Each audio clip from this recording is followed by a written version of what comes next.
एक युवक बहुत गरीब था। वो नौकरी पाना चाहता था, लेकिन उसके पास आगे की पढ़ाई के पैसे बिल्कुल नहीं थे।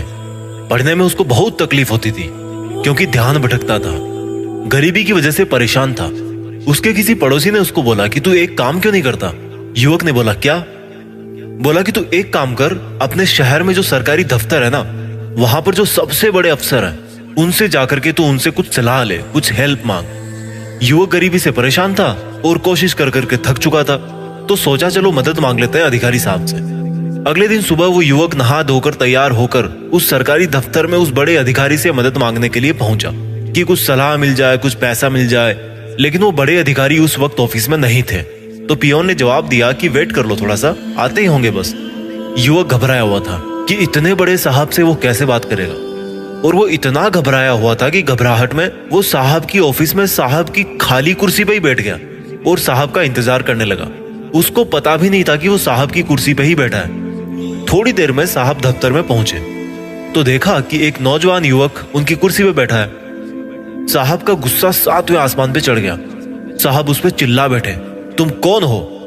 तुम्हारी हिम्मत कैसे हुई मेरी कुर्सी पे बैठने की? तुम इसके लायक नहीं हो, दफा हो जाओ यहां से, 2 कौड़ी के आदमी पता नहीं कहां से आ जाते हैं। युवक पहले से घबराया हुआ था, अब तो उसकी जान ही निकल गई थी। वो नजर झुकाकर हड़बड़ाता हुआ वहां से लौट करके वापस आ गया। उसको बहुत रोना आया, बहुत गुस्सा भी आया अपनी किस्मत पे। लेकिन इस पूरे घटनाक्रम की वजह से उसके मन में वो एक बीज पड़ चुका था जिसकी उसको बहुत समय से तलाश थी। उसके कानों में उस साहब की एक एक गाली गूंज रही थी। अब वो ठान चुका था कि अब चाहे कुछ भी हो जाए, मैं उस कुर्सी के लायक बन के रहूंगा। चाहे भूकंप आ जाए, दुनिया नष्ट हो जाए, चाहे मुझे भूखा सोना पड़े, पर मैं उस कुर्सी के लायक बन के रहूंगा। बस मुझे और कुछ नहीं पता, सिर्फ इतना पता है कि मैं उस कुर्सी के लायक बनने जा रहा हूं। लड़के ने दिन रात एक कर दी, खूब मन लगाकर पढ़ाई करी, मेहनत करी। वो एग्जाम में इतनी अच्छी रैंक लेकर के आया कि उसको अपनी मर्जी का वर्क प्लेस चुनने का ऑप्शन दिया गया, और उसने अपने शहर की वही ऑफिस चुनी जिस ऑफिस में उसकी बेइज्जती की गई थी। वो जब वहां पे अपने पहले दिन पहुंचा तो वो जो पुराने वाले साहब थे ना, जिनका रिटायरमेंट का टाइम आ गया था और जिनकी जगह लेने के लिए यह इतनी कम उम्र का युवक जा रहा था, उन साहब ने युवक की बहुत प्रशंसा की और एक सवाल पूछा कि जिस दिन मैंने तुम पर गुस्सा किया, उस दिन अगर तुम चाहते तो मुझे पलटकर जवाब दे सकते थे, क्योंकि मैंने तुम्हें बहुत भला बुरा कहा था, लेकिन तुमने ऐसा क्यों नहीं किया? उस युवक ने मुस्कुरा करके जवाब दिया कि सर, वैसे तो मैं उस दिन आपसे बहुत छोटा आदमी था, लेकिन अगर मैं फिर भी हिम्मत करके आप पर गुस्सा किया होता तो आज मैं आपकी इस कुर्सी के लायक कभी नहीं बन पाता। क्योंकि जो ताकत, जो हिम्मत मुझे इस कुर्सी के लायक बना पाई है ना, अगर मैं आप पर उस टाइम गुस्सा किया होता तो वो जो ताकत थी उसी वक्त वो बर्बाद हो जाती। उस क्रोध को, उस ताकत को मैंने संभाल कर रखा, मैंने पाल कर रखा कि मैं कैसे नहीं बन सकता इस कुर्सी के लायक। उस गुस्से वाले दिन से लेकर के आज तक मुझे वो आपकी सब गालियां याद रही, और आपकी उन गालियों की वजह से ही मेरे अंदर क्रोध बना। उनकी वजह से ही मैं कई रातें बिना सोए, बिना खाए भी मेहनत करता रहा। उस पुराने अफसर ने उसको बहुत शाबाशी दी और उस दिन के लिए माफी भी मांगी, और उस दिन से उस शहर को एक नवयुवक अधिकारी मिला जिसने क्रोध को सही काम में लेना सीखा। दोस्तों, मैं नहीं कहता कि आप गुस्सा कंट्रोल करो या गुस्सा ना करो। मैं आपको इतना जरूर कहना चाहता हूं कि जब भी आपको गुस्सा है, आप उस गुस्से की ताकत को पहचानो। आप उस गुस्से को जिंदगी के सबसे बड़े मोटिवेशन में बदल दो कि अगर आज मेरा ये काम बिगड़ा है ना, जिसकी वजह से मुझे गुस्सा आ रहा है, तो मैं इतनी मेहनत करूंगा, इतनी अपनी औकात बढ़ाऊंगा कि ये जो दुनिया है इसकी कोई हैसियत नहीं होगी मेरा कोई काम बिगाड़ने की। मैंने कोई सर्वे तो नहीं किया, लेकिन जहां तक मुझे लगता है, और आपको भी शायद ऐसा ही लगता होगा, कि आपके जो 90% गुस्से के जो रीजन है ना, वो यार इतने भी बड़े नहीं है जितनी बड़ी आप उनके लिए रिएक्शन देते हो। आप बिना फालतू, बिना सोचे समझे अपनी वो जो इतनी बड़ी एनर्जी है उसे ऐसे ही बर्बाद कर देते हो। वो सामने वाला कौन होता है आपकी एनर्जी बर्बाद करने वाला? क्या आप इतने बेवकूफ हो कि जो ताकत आपकी जिंदगी बना सकती है उसको ऐसे ही बर्बाद करते रहोगे? किसी ने थोड़ा सा काम क्या बिगड़ा आपका, उसके ऊपर चढ़ गए। आप भी तो गलती करते हो ना, आप कौन से कंप्यूटर हो? और कंप्यूटर में भी तो खराबियां आती है, ऐसे चिल्लाने की क्या जरूरत है?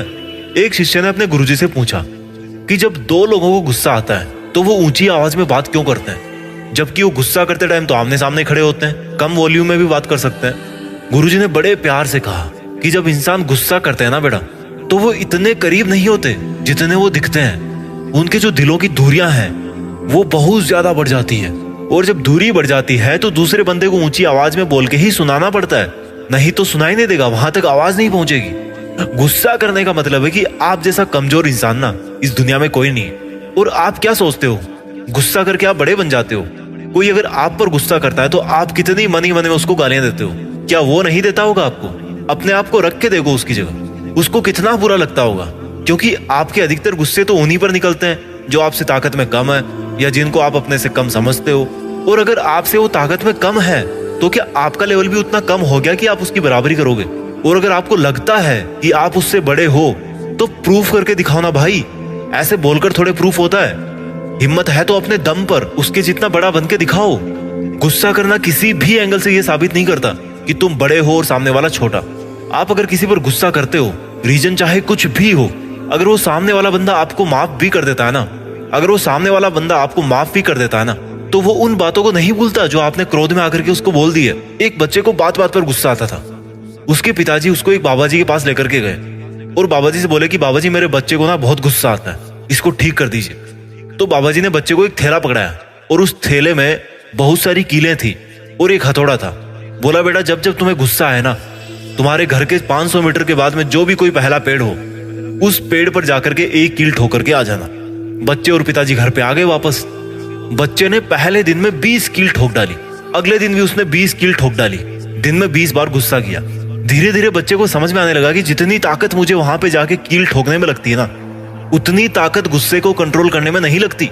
और इस तरह से बच्चे ने अपना गुस्सा कंट्रोल करना धीरे धीरे शुरू कर दिया। 1 महीने बाद ऐसा दिन आया जब उस बच्चे ने एक भी कील नहीं ठोकी, क्योंकि उसको एक बार भी गुस्सा नहीं आया। बच्चा और उसके पिताजी खुशी खुशी बाबा जी के पास थैंक यू बोलने के लिए पहुंचे।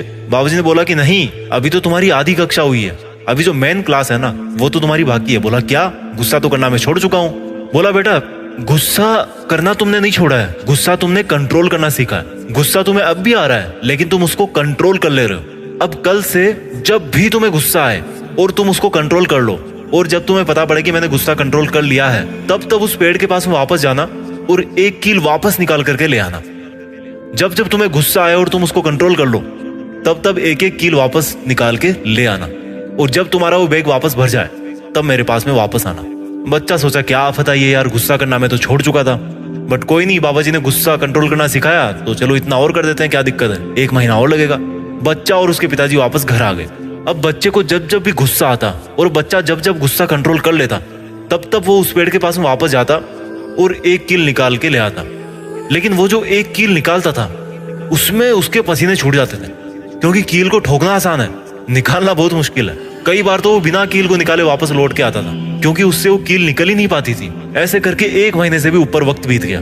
उसका थैला सिर्फ आधा ही भरा था, यानी कि जितनी कीलें उसने ठोकी थी उसकी आधी कीलें उसने वापस निकाल पाई थी। एक दिन दुखी होकर उसने अपने पिताजी से बोला कि पिताजी मैंने देखो गुस्सा करना तो छोड़ दिया है, जितनी कीलें मुझसे निकल सकती है उतनी मैंने निकाल दी, इससे ज्यादा कीलें मेरे से नहीं निकलती।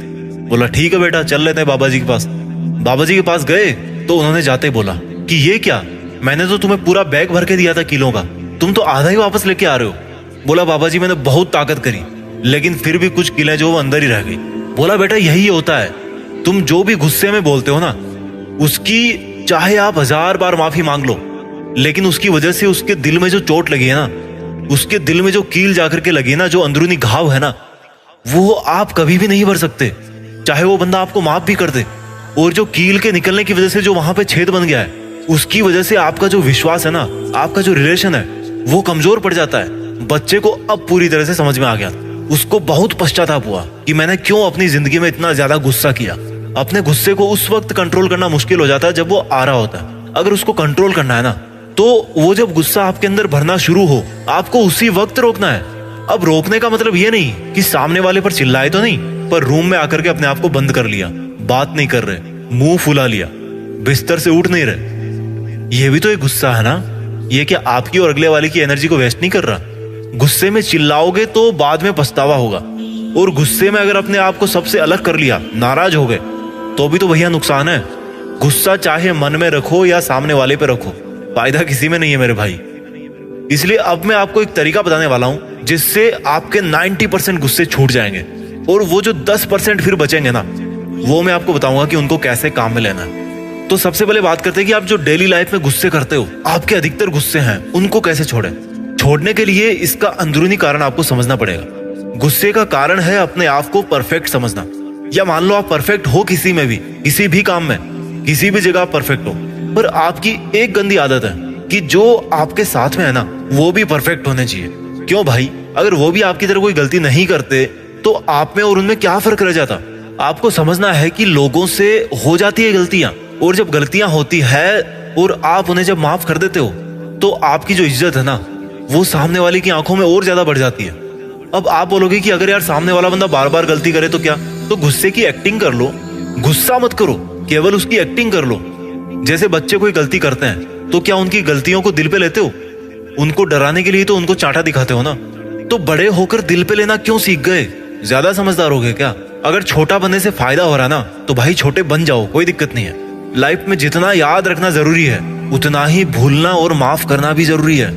अगर आपको लग रहा है ना कि अगर आपने गुस्सा नहीं किया सामने वाले पे तो कुछ बहुत बड़ी गड़बड़ हो जाएगी, किसी का बुरा हो जाएगा, तो आपको वहां पर रिस्पॉन्ड करना ही पड़ेगा। रिएक्शन नहीं देनी, ध्यान रखना, रिस्पॉन्ड करना है। जहां पर इमोशन जुड़ जाते हैं ना, बातें जब दिल पे टच होने लगती है ना तो वहां पे भाई दिक्कत होती है। सांसें फूलने लगती है, पैर कांपने लगते हैं। आपको रिएक्शन नहीं देनी, रिस्पॉन्ड करना है, सिर्फ एक्टिंग करनी है। केवल उस एक्सेप्शनल केस में जिसमें अगर आपने सामने वाले को नहीं रोका, उसको आपने गुस्से से नहीं दबाया, तो जैसे मान लो वो किसी का गला पकड़ सकता है, किसी को मार सकता है, सिचुएशन से आपको समझ में आ जाएगा। और जब आपको रियल वाला गुस्सा है या आपका दिल बहुत दुखी हो, जो हजारों गुस्सों में से कोई एक गुस्सा होता हो, तो वो जो गुस्सा है ना, उस गुस्से को आपको अपने सबसे बड़े मोटिवेशन में बदलना है। जैसे मान लो किसी ने आपकी बहुत बड़ी बेइज्जती कर दी, तो आपको सोचना है कि ऐसा क्या नहीं है मुझ में कि मुझे ये दिन देखना पड़ा।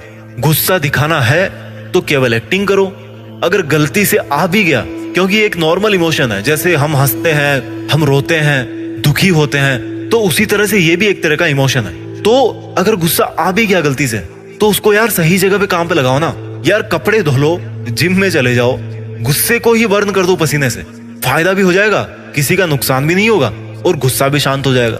जो एड्रिनलिन और कार्टिसोल हार्मोन होता है ना, वो बनता है आपकी बॉडी में जब आप गुस्सा करते हो। वो आपकी मसल्स में बहुत काम करवाने वाली ताकत भर देता है। एक बार उसको काम में लेकर के देखो, बहुत सारा फिजिकल आउटपुट आएगा। लेकिन ये क्या तरीका है? गाली दे दी, नाराज हो गए, खाना नहीं खा रहे, सो नहीं रहे, या सो ही रहे हो, मुंह फुलाकर बैठे हो।